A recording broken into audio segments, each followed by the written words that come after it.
Welcome to my channel. Episode की शुरुआत में हम देखते हैं कि ए जिंग और शेनजे आपस में बात कर रहे होते हैं। ए जिंग पूछती है कि क्या वो ठीक है, क्योंकि ए किंग ने बताया कि वू बाई ने एक नया ऑपरेटर उनकी टीम में जोड़ दिया है। शेनजे कहता है कि टेंशन लेने की जरूरत नहीं है, वो लड़का पहले ही उनसे हार चुका है। जब ए जिंग उसे थोड़ा चिढ़ाती है तो शेनजे नेटवर्क खराब होने का बहाना बना देता है। इसके बाद ए किंग आती है और ए जिंग बताती है कि उसने अभी अभी शेनजे से बात की थी, पर उसने कुछ भी स्वीकार नहीं किया। बहन मजाक में कहती है कि तुम और वो बाई एक ही टाइम पर एक ही इंसान को टारगेट कर रहे हो, कहीं मिस्टर एंड मिसेस स्मिथ वाली जोड़ी तो नहीं बन गए हो।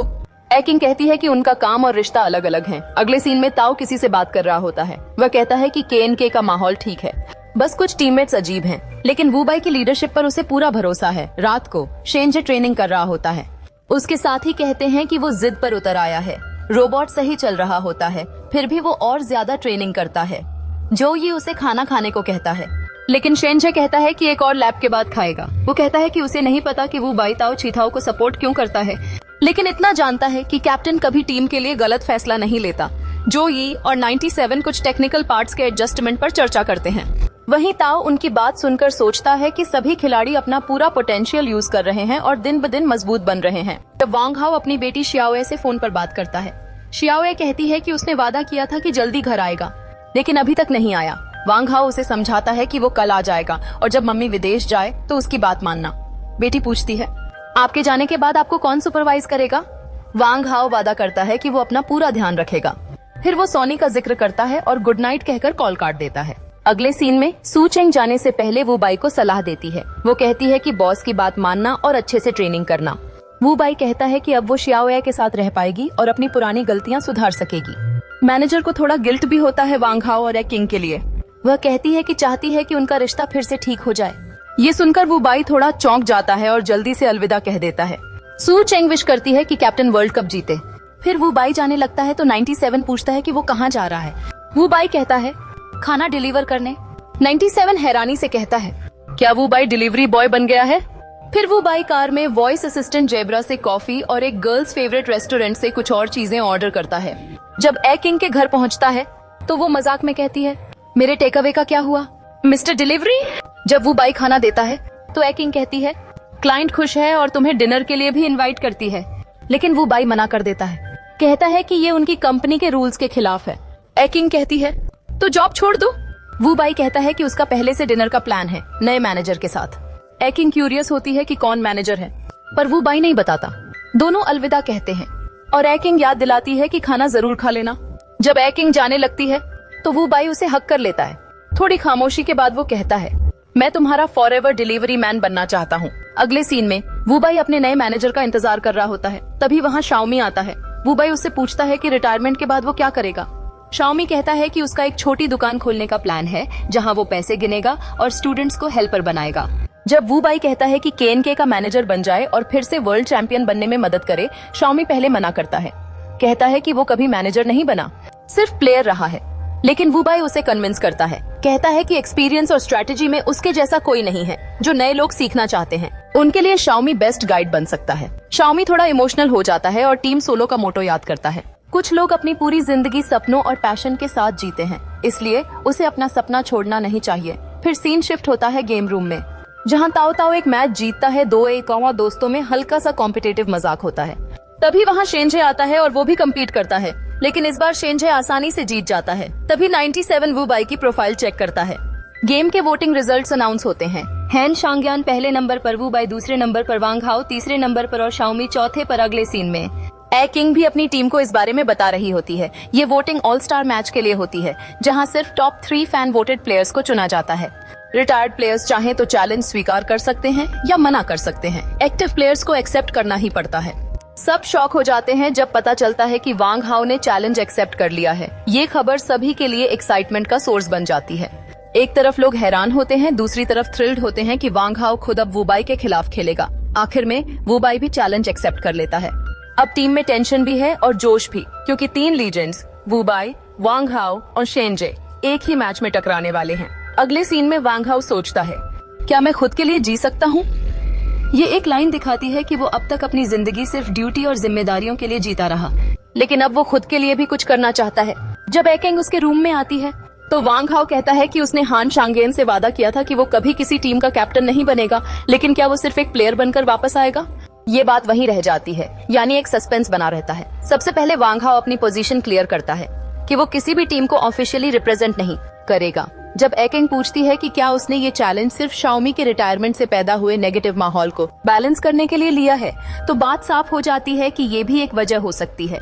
यानी वांग हाओ समझदारी से एक पॉजिटिव इम्पैक्ट बनाने की कोशिश कर रहा है। जब एकिंग जाने लगती है तो वांग हाओ उसे कैजुअली कहता है कि गेम के बाद हुनान कुजीन खाएंगे, और एकिंग भी हंसकर मान जाती है। दूसरी ओर शेनजे बहुत एक्साइटेड है क्योंकि उसका सपना पूरा होने वाला है वांग हाओ के खिलाफ खेलने का। लेकिन 97 उसका मजाक उड़ाता है और वार्न करता है कि वांग हाओ को कभी भी अंडर एस्टिमेट मत करना। अगले सीन में एजिंग एकिंग से पूछती है कि वांग हाओ ने ऑल स्टार गेम एक्सेप्ट क्यों किया। एकिंग कहती है कि उनका मानना है कि शाओमी के रिटायरमेंट के बाद सबका मोराल डाउन था, इसलिए वांग हाओ सबको मोटिवेट करने के लिए आया है। फिर बातचीत होती है, कौन जीतेगा, लेकिन सबका नजरिया अलग होता है। कुछ लोग वू बाई को सपोर्ट करते हैं, लेकिन एसपी टीम को भी एक जीत की जरूरत है। ये डिस्कशन इमोशंस और लॉयल्टी दोनों को दिखाता है। इसके बाद एजिंग शेनजे को सपोर्ट करती है, कहती है मैं हमेशा तुम्हारे साथ हूँ। ये सुनकर शेनजे बहुत खुश हो जाता है। फिर हम वांग हाओ को देखते हैं जो खुद को शीशे में देखकर थोड़ा इमोशनल हो जाता है। वहीं वू बाई भी अपने रोबोट को निहार रहा होता है।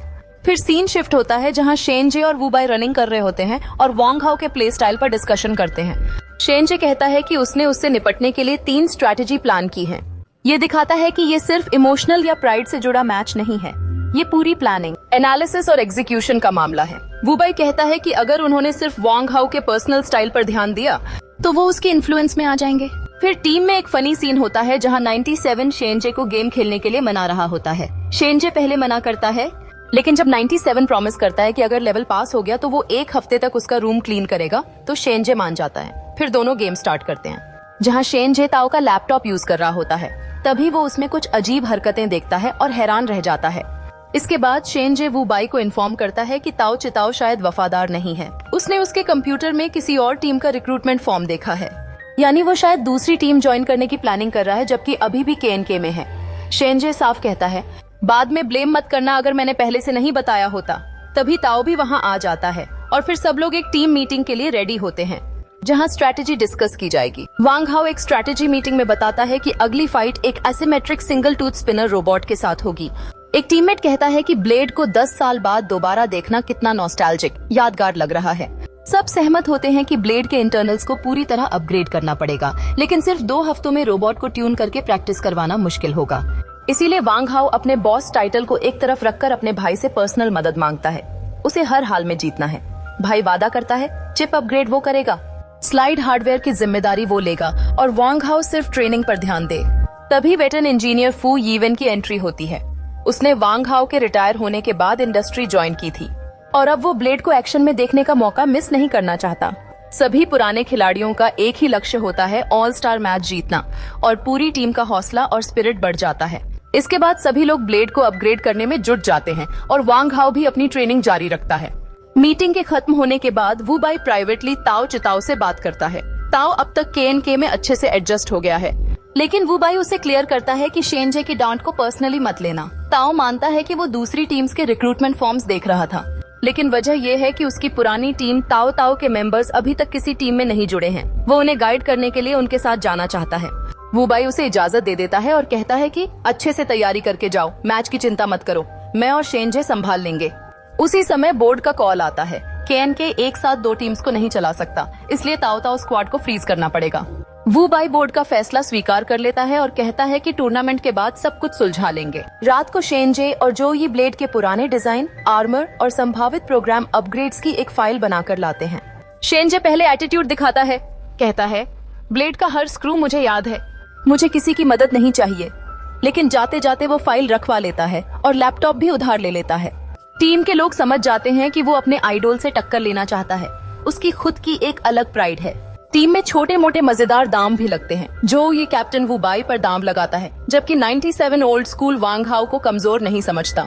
इस टकराव से पता चलता है कि टीम के अंदर भी एक हेल्दी राइवलरी है। सबको सरप्राइज करते हुए वू बाई के दादाजी स्नैक्स लेकर डॉर्म में पहुंच जाते हैं। उन्हें पता चल गया है कि अगले दिन वू बाई का सामना वांग हाओ से होने वाला है। दादाजी सख्त मोटिवेशन मोड में आ जाते हैं। खाने पीने से ज्यादा जरूरी है प्रैक्टिस, तुम्हें ये मैच जीतना ही होगा। जो उस वक्त चिप्स खा रहा होता है, दादाजी से डांट खा जाता है। फिर दादाजी वादा करते हैं कि बाद में उन्हें बाहर कुछ स्वादिष्ट खिलाएंगे, बस अभी प्रैक्टिस करो।